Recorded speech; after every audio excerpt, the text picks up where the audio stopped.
During an interview with the Washington Times editorial board that was published recently, Republican Representative Marjorie Taylor Greene not only encouraged the Republican Party to engage in an intra-party civil war, but she says she is right there fighting that battle for all of us.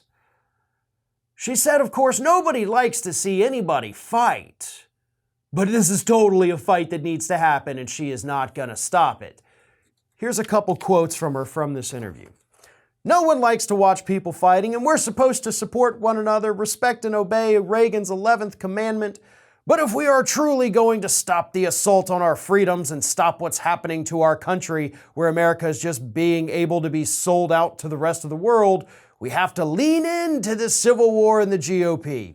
If we're willing to go to battle on the ideas and the policies that will actually support our country and the base and the people that vote us into office, then we can become the conference and we can become the party that's actually going to solve the problems and serve the people that send us to do that."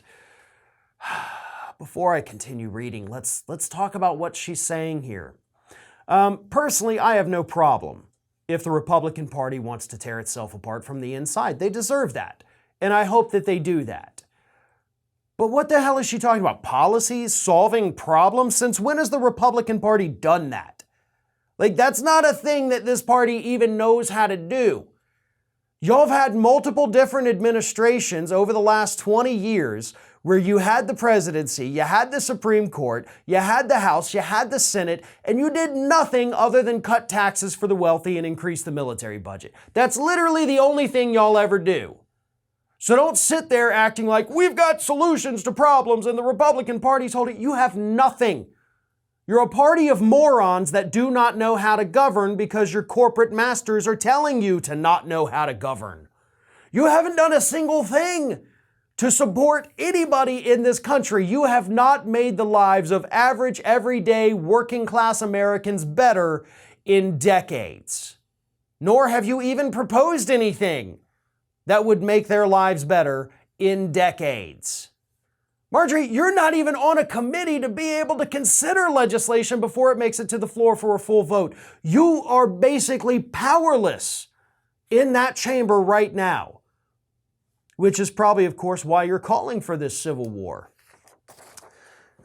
Then she says, that's why someone like me, even though I'm a freshman member of Congress, have to come in and say, here's where you're wrong, here's where you've screwed up, and point out where you are not supporting the people you say you support. You've been here for 20 years or more, and I'm telling you, you failed all of us. So what's your solution? See, you notice that's always the part that gets left out of these conversations by these Republicans. They always forget to say what they would do.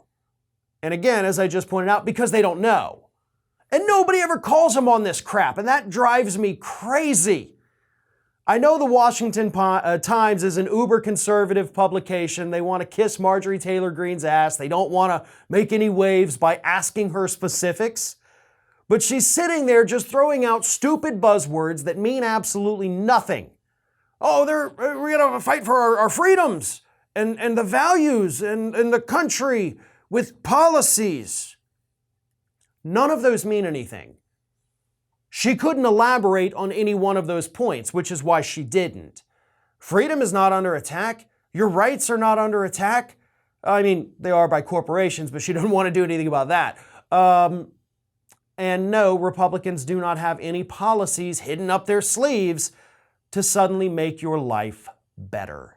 They haven't in decades, and based on what we're seeing from the party today, I don't think that's going to change in my lifetime. This is Hattie. Hattie wants to know why you have not subscribed to our channel. You obviously like our videos, so do us a favor and subscribe.